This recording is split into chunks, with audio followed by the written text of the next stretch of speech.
today's episode, we'll be exploring urban Māori and cultural connectedness. I'll share some of my links to this place, the Whau River, and we'll be talking about some of the causes of cultural disconnection in Māori, but also looking at some obstacles and approaches to cultural reconnection.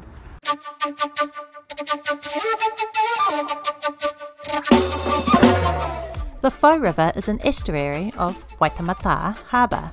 On either sides of its mouth are two peninsulas, Rosebank and Te Atatu. Bridging those is the Northwestern Motorway.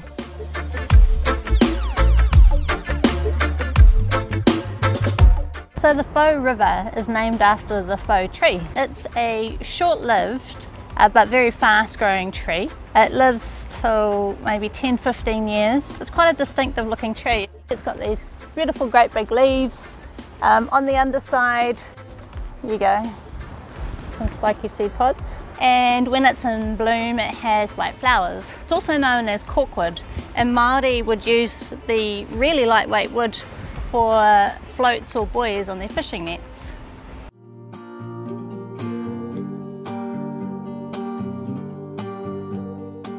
So my connections to this awa, this river and this place are threefold. Firstly, I just love the water. I love ngā manu, birds and the ngahere, the forest. So coming to a place like this is awesome to me. My second kind of connection is more a personal history connection. I used to go to Te Kareti o Pātiki or Avondale College, and that runs adjacent to the Whau River. And that was where I had to learn all over again te reo Māori, having forgotten much of what I learnt at Kohanga Reo, and that's a Māori preschool. I was surrounded by other urban Māori like myself. I got to participate in kapahaka, and it was a safe space to explore what it meant to me to be an urban Māori living outside of my rohe or hometown. The third kind of connection is more historic and is about me linking to my ancestors. So the Whau River was a shortcut and highway across the Auckland Isthmus.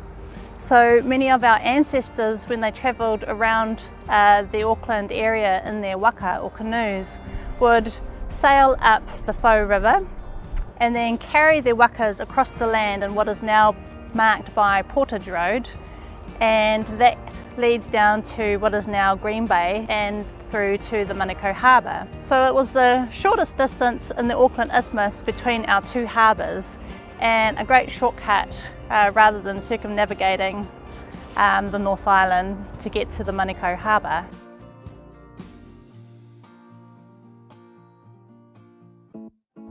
The reasons for the cultural disconnection in Māori have been thoroughly explored and documented in New Zealand, with the emphasis on the adverse effect of colonisation. Those effects have been felt by many Indigenous cultures around the world. Common themes include prohibition of cultural practices and language, land confiscation, and disenfranchisement resulting in social adversity and disadvantage that accumulates over generations. Severing the links Māori had to the whenua or land in particular had a profound negative impact, not just because they lost access to a valuable resource that also confers certain rights and privileges, like the right to vote, but also because the land is fundamental to what it means to be Māori. Just look at pepeha, the way Māori introduce themselves by sharing their ancestral mountain, river, tribe and so forth. Māori have whakatauki, sayings or proverbs that also highlight how the land is synonymous with being Māori. Ko au te awa, ko te awa ko au. I am the river is me. Laws like the Tohunga Suppression Act of 1907 prohibited traditional healing practices, and the Native Schools Act of 1867 prohibited the use of te reo Māori in schools. Then, with the massive urban drift of Māori from rural regions to the large city centres, particularly following the Second World War, Māori were geographically isolated from their tūranga waiwai, their place of standing or traditional home, and culture. The percentage of Māori living in rural communities dropped from 90% before the Second World War to 20% by the mid-1970s.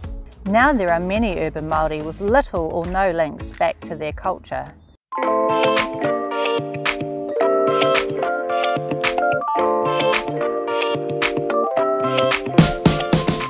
Here are three broad categories of approaches to cultural reconnection: common approaches, local approaches, and approaches that dismantle some obstacles to cultural reconnection. Three common approaches you might see on television or read in health literature include learning te reo Māori, learning your pepeha, and visiting your tūranga waiwai and marae, those traditional cultural places. However, returning to your tūranga waiwai or marae can be a daunting prospect. What if generations of your whānau are disconnected from the culture? Who do you turn to then when you want to visit your marae? For those people, some local approaches may be more palatable and achievable and provide a stepping stone to their desired pilgrimage back to their marae. Local approaches. Fortunately, there are many online and also local options to learn te reo Māori. People can access local te reo classes in universities, unitechs, modern wānanga like te wānanga o Aotearoa or te wānanga o Awanuiarangi. Another option is to access local cultural supports in the health sector, particularly mental health. That includes Māori health non-government organisations or trusts like Te Kōtuku Ki Te Rangi, who provide support and care services for people with mental health needs in West Auckland. There are iwi or tribal related organisations such as Te Hā Oranga, which is a health, social and cultural service provider associated with Te Runanga o Ngāti Whātua. There are other urban Māori agencies such as Te Whānau o Waipareira. They provide extensive health and social services, again in the West Auckland area. For people in need of specialist mental health and addiction services, there are two kaupapa Māori mental health services in the Auckland region, Manawanui in Auckland DHB and Whitiki Mauria in Waitemata DHB. But what if people who don't need mental health services have a desire to connect to their kāinga, the place where they live? What about urban Māori living outside of their rohe? Personally, I shared 3 ways that I connect to the Whau River in Auckland as an urban Māori from the Bay of Plenty. There are connections through personal interest, connections through personal community experience like membership in a community club, school and so forth. And then there are those connections through your Māori heritage or ancestral histories of the place. For people interested in learning about local Māori history, there are many online and published resources to tempt the taste buds. In my previous video titled Tips for Healthcare Professionals when Working with Māori, I mentioned the Te Ara Online Encyclopedia of New Zealand. I also recommend the book by David Simmons, Greater Māori Auckland. Dismantling obstacles to cultural reconnection. Here are 3 common emotions that present a barrier to Māori reconnecting with their Māoritanga. Whakamā, shame or embarrassment, takarita, resentment, and aro kore, which means apathy or disinterest. Whakamā means shame or embarrassment, and that's an emotion I come across often in my mahi as a psychiatrist working with Māori. Sometimes Māori can experience whakamā or shame because they feel like they don't measure up as a Māori, or they're not Māori enough because they don't know how to speak te reo Māori. Perhaps they cannot fulfil those traditional roles in the marae, such as calling the karanga or delivering a whai kōrero speech, or because they're just simply unfamiliar with the culture through no fault of their own because of that cultural disconnection. Whakamā is common and it is a significant obstacle or barrier to Māori reaching out for help and reconnecting with their Māoritanga. Takarita or resentment can come about for a number of reasons. One such reason is making negative associations between the Māori culture and your own personal experience. Another reason for resentment might be if somebody in your whānau was rejected or ostracised because of an incident.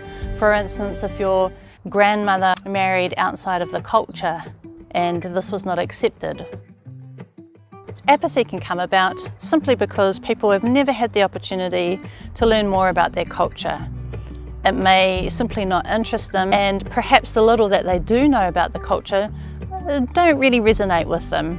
So if people have the misconception that all Māori are polytheist and believe in a pantheon of gods, then you might be disinclined to learn more about the culture. Particularly if you are a Christian or an atheist.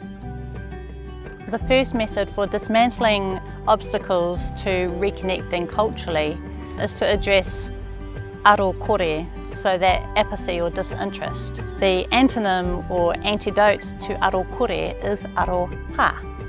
Aro means to focus or attend to, or interest. So kore means without or absent. So an absence of interest or attention and focus is aro kore, or apathy and disinterest. Aro ha, on the other hand, is when somebody focuses or attends to somebody's ha, and your ha is your essence. So aroha means more than simple compassion, affection or love, as it is commonly translated. So attending to what's behind the facade of a person, that mask that we put on when we're living our best lives, and attending to the essence of a person. You get to know that person authentically. You can discover what their interests and passions are and find those ways to connect those aspects to their culture, their Māoritanga. The antonym or antidote to whakamā, shame or embarrassment, is to whakamana. Mana is not just your personal authority or the status conferred to you through achievements like it's commonly portrayed. Mana is something that's inherent to people. It's inborn, something that has a spiritual connection and power. And when we develop interventions or approaches that enhance somebody's mana, or that can dissolve whakamā, people can develop their confidence in being themselves, being authentic. And some of the ways that we practice how to whakamana or enhance somebody's mana is demonstrating manaakitanga. Manaakitanga is how we are hospitable to others and how we show we care and that we nurture them. We may even humble ourselves in order to uplift somebody else. So for a doctor, it can mean the simple action of making a cup of tea for your tangata whaiora or your patient. 4 methods of addressing takarita or resentment include 2 that we've already discussed, and that's aroha and to whakamana somebody. The 3rd is myth busting, or dispelling those myths that kind of link social adversity, discrimination to the Māori culture. So myth busting. And the final one is hohaurongo, and that's the Māori process of conflict resolution. We can look to our kaumātua and kuia, tōhunga and cultural experts in regards to myth busting and hohaurongo. An example of how we can bust some negative myths with Māoridom and other social factors include looking at those things in our history and our tikanga that contradict that. For instance, in Māoridom, a wahine has her own tapu or sanctity. So if a woman is violated, then her mana, her personal power, authority, and her tapu are violated and trampled upon. And the consequences of that are an affliction of your wairua, your spirituality, spirit, your mauri, your essential life force, your mana and your tapu, like I've already mentioned. And if that is left unaddressed, it can continue down whakapapa or genealogy lines. If you were to violate the mana and the tapu of a person, you are also doing that to all their whakapapa, all their family and their bloodlines. So you can expect a retribution or utu, an action that's going to correct that wrong, to arrest the problem at that stage and prevent it from going down whakapapa lines and becoming a curse of sorts. So domestic violence was not acceptable in traditional Māori culture. To learn more about the process of hohaurongo and the history behind it, I recommend connecting with kaumātua and kuia or cultural experts, tohunga or taurāwhiri, people that may work in the area of health or mental health. Today's video looked at urban Māori and cultural connectedness. We explored connections to your kāinga, home, reasons for cultural disconnection, approaches to cultural reconnection, and those emotional obstacles to cultural reconnection. Personal interest, personal history, and ancestral links are 3 ways of connecting to your kāinga or home. Causes of cultural disconnection include colonisation, land confiscation, prohibition of language and customs, and urban drift. 3 approaches to cultural reconnection include common approaches, local approaches, and approaches that dismantle emotional obstacles. Common approaches include learning te reo Māori, learning your pepeha, and visiting your tūranga waiwai, your homeland. Some local approaches include learning te reo Māori locally, accessing local cultural supports and mental health services, and don't forget you can always use the internet or books as a means of finding connection.